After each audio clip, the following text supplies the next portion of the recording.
We should give all the possible help for them to meet the conditions of NATO. Then the other issue is that they would like to have some kind of security assurances.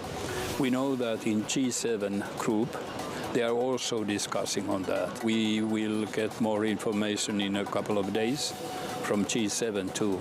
So let's see how it will be formulated.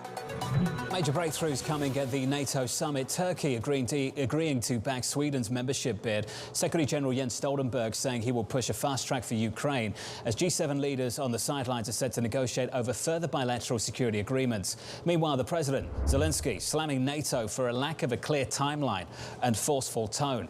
Let's get to the team coverage. Bloomberg's Annmarie, Tadeo join us now for more. AMH, let's start with a big breakthrough for you. What's number one? Well, number one, I think, is you have the ascension of Sweden. President Biden is going to be claiming victory about this at this summit. He was able to, within 24 hours of this meeting beginning, make sure that Sweden was given the green light by Turkey. Now, Jonathan, the real crux of the matter for Washington is whether or not they're going to have the votes to make sure those senators that could potentially hold up those F-16s to Turkey, that goes through. I just spoke to Senator Durbin on the phone. This is the Senate Majority Whip. He is here on the ground, and he said those discussions regarding the F-16s were part of the dialogue to make sure so they can get Sweden over the finish line. Maria, how much of a change are you seeing developing from the Turkish side in the last 24 hours?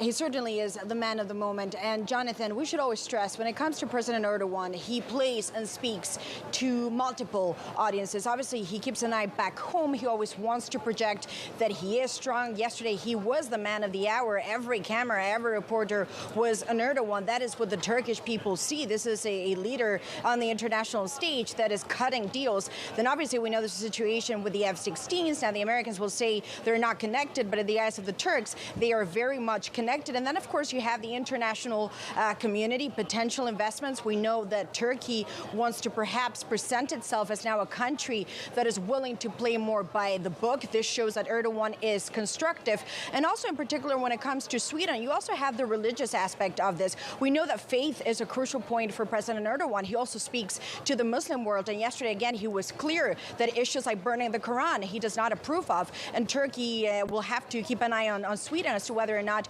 incidents like that continue. So we are seeing a shift. To me, the real question is this just Erdogan being nice at NATO, or actually do we see a fundamental change from the country? And that has significant implications for the economy. Breakthrough on Sweden, breakthrough with Turkey, no breakthrough with Ukraine. Let's just sit on Ukraine for a little bit more. Annmarie, cluster munitions, highly controversial. The president supports Ukraine having them. There's been some pushback from elsewhere. What's the discussion like now on the ground?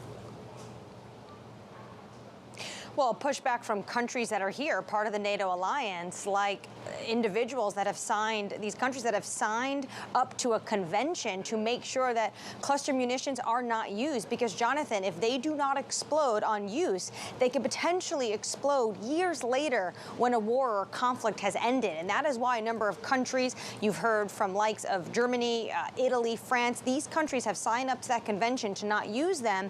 They are part of the NATO alliance. Also back home, members of the president's own party are also concerned about sending cluster munitions to Ukraine. What we've heard from Jake Sullivan on the ground here is the president's national security advisor. He talked about the fact that, of course, they wouldn't want to use these, but they really have no choice.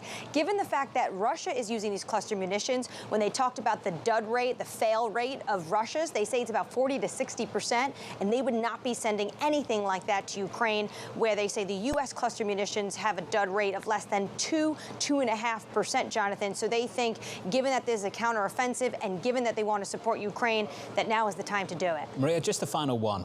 A final question on the prospect for peace, absent from the conversation over the last few weeks, in fact, the last several months. Have the nations involved in this summit today given up on the prospect for peace anytime soon? Jonathan, the word peace, frankly, I've not heard this being mentioned in a context of let's sit down and have talks between Russia and Ukraine. The word here continues to be let's stand with Ukraine, quote, support Ukraine so they can win militarily and obtain their objectives on the battlefield. When you talk to the Ukrainians, they still say very much the counteroffensive continues, and that is the focus. So if you mean, do we sit down and talk now? I have not heard that in not just today and here, but in potentially, as you say, weeks. Maria, thank you. Maria Tadeo with the latest coverage alongside AMH on the ground in Lithuania. Look out for the two of those. The team coverage continues through today.